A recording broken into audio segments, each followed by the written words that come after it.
Hello welcome to our channel. இன்றைக்கி ரொம்பவே ஸ்பெஷலான மறுபடியும் ஒரு பிரியாணி ரெசிபியோடு தான் வந்திருக்கேன். சூப்பர் டேஸ்டியான பெங்களூர் ஸ்டைல் தொன்னை பிரியாணி தான் இன்றைக்கி பார்க்க போகிறோம். சும்மா சொல்லக்கூடாதுங்க, இந்த பிரியாணியோட டேஸ்ட்டு செம்ம அல்டிமேட்டாக இருந்துச்சுங்க. அந்த தொன்னை பிரியாணி எப்படி செய்யலான்னு பார்க்கலாமா? வாங்க வீடியோக்குள்ளே போகலாம். நான் இன்றைக்கி 1 kg பிரியாணி உங்களுக்கு செஞ்சு காமிக்க போகிறேன். அதுக்கு 1 kg சிக்கன் எடுத்திருக்கேன்.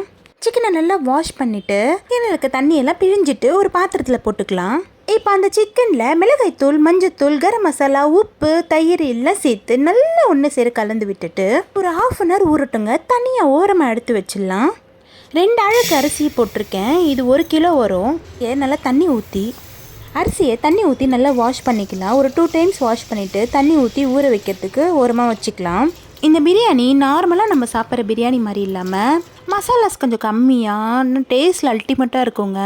இப்போ ஒரு கடாயில் எண்ணெய் ஊற்றிக்கலாம். எண்ணெய் காஞ்சதும் பட்டை, கிராம்பு, ஏலக்காய், சோம்பு போட்டு நல்லா தாளிச்சிட்டு ஒரு 2-3 பெரிய வெங்காயத்தை நல்லா கட் பண்ணி அதில் சேர்த்து வதக்கிக்கணும். இந்த பிரியாணிக்கு மசாலாஸ் நிறைய சேர்க்க மாட்டோம். ஸோ அதனால் பச்சை மிளகாய் மட்டும்தான் இந்த பிரியாணிக்கு காரன்றதால பச்சை மிளகாய் தேவையான அளவு போட்டுட்டு கொத்தமல்லியும் புதினாவும் அது கூட சேர்த்து வதக்கி ஓரமாக எடுத்து வச்சுக்கலாம். ஆறட்டும். இப்போ ஒரு பிரியாணி பாட்டில் எண்ணெயும் நெய்யும் சேர்த்து எண்ணெய் காஞ்சதும் ஹோல் ஸ்பைசஸ் சேர்த்துக்கலாம். இந்த பிரியாணிக்கு ஒரு 4-5 வெங்காயம் தேவைப்படுங்க. ஸோ அதனால் நான் 3 வெங்காயத்தை ஃபஸ்ட்டே வதக்கி அரைக்கிறதுக்கு போட்டுட்டேன். இப்போ ஒரு வெங்காயம் சேர்த்து வெங்காயம் நல்லா வதங்கினதும் இஞ்சி பூண்டு பேஸ்ட் சேர்த்துக்கலாம். இஞ்சி பூண்டு பேஸ்ட் சேர்த்து நல்லா வதக்கினதும் நம்ம மேரினேட் பண்ணி வச்சுக்க சிக்கனை அதில் போட்டு நல்லா வதக்கிக்கலாம். நம்ம வதக்கி அரைச்சி வச்சுருக்கோம்ல அந்த பேஸ்ட்டு, அது க்ரீன் கலரில் தாங்க இருக்கும். ஏன்னா புதினாவும் கொத்தமல்லியும் ஆட் பண்ணியிருக்கிறதால க்ரீன் கலரில் கிடைக்கும். அந்த பிரியாணிக்கு இந்த பிரியாணியோட ஆத்தென்டிக் அண்ட் ஒரிஜினல் கலரு இந்த க்ரீன் கலரில் தாங்க இருக்கும். ஸோ மசாலா போட்டு நல்லா கலந்துட்டு இந்த பிரியாணிக்கு தேவையான உப்பு போட்டு நல்லா மிக்ஸ் பண்ணிக்கலாம். ஒரு 2 பச்சை மிளகாய் கீரி அதில் சேர்த்துக்கலாம். இப்போ இந்த பிரியாணிக்கு தேவையான தண்ணி வச்சிடலாம். ஒரு அழகு ரைஸ்க்கு 2 அழகு தண்ணி வச்சுருக்கேன். அந்த மாதிரி நான் 2 அழகு ரைஸ் எடுத்துருக்கிறதால 4 அழகு தண்ணி வச்சுக்கிறேன். தண்ணி ஊற்றி நல்லா மிக்ஸ் பண்ணிவிட்டு கொதி வர்றது வரைக்கும் நம்ம வெயிட் பண்ணி தான் ஆகணும். வெயிட் பண்ணலாம்.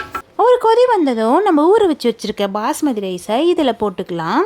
பாஸ்மதி ரைஸ் போட்டுட்டு கரண்டி வச்சு கிண்டக்கூடாது. இந்த வீடியோவில் காமிச்சிருக்க மாதிரி இந்த மாதிரி வெளி பக்கமாக கரண்டி வச்சு ஒரு சுற்றி விடுங்க போதும். ஏன்னா ஆல்ரெடி ரைஸ் நல்லா ஊறி இருக்கும். அந்த ரைஸை போட்டு நம்ம கிண்டினோன்னா கண்டிப்பாக உடையறதுக்கு சான்சஸ் நிறைய இருக்குது. இப்போ மூடி போட்டு பிரியாணி வேக வச்சுக்கலாம். ஹை ஃப்ளேமில் ஒரு 20 minutes நல்லா வேகட்டும். இப்போ பார்த்தீங்கன்னா மேலே தண்ணியே இல்லை பாருங்கள், கொஞ்சம் கொஞ்சமாக பபுள்ஸ் வர அளவுக்கு தண்ணி இருக்குது. இது கரெக்டான கன்சிஸ்டன்சி. இப்போ நம்ம தம் போட்டுடலாம். நிறைய பேர் என்ன கேட்குற கேள்வி, தம் எப்படி போடுறீங்க, தம் போடுறது தெரியலன்னு சொல்கிறீங்க. ஸோ அதனால் யூஸ் பண்ணாமல் வீட்டில் வச்சுருக்க தவா இருக்குல்ல, இரும்பு தவா அந்த மாதிரி இருந்துச்சுன்னா அதை கீழே வச்சுட்டு நம்ம பிரியாணி பாட்டை மேலே வச்சுட்டு மூடி போட்டு மூடிக்கு மேலே ஏதாவது வெயிட் ஒன்று வச்சுருங்க. அப்போனா நமக்கு தம் ஈஸியாக கிடைக்கும். அந்த ஆவிலாம் வெளியே போகாமல் அது உள்ளேயே வேகும் நல்ல ரைஸு. 15 minutes நல்லா மூடி போட்டு அந்த தம் போட வச்சுருங்க. அதுக்கப்புறம் உடனே திறந்துடக்கூடாது. ஒரு 10 minutes நல்லா ஆறட்டும். அதுக்கப்புறம் நீங்கள் திறந்து பார்த்தீங்கன்னா சூப்பர் டேஸ்டியான தொன்னை பிரியாணி ரெடி. வீடே மணக்குங்க. ட்ரை பண்ணி பாருங்கள்.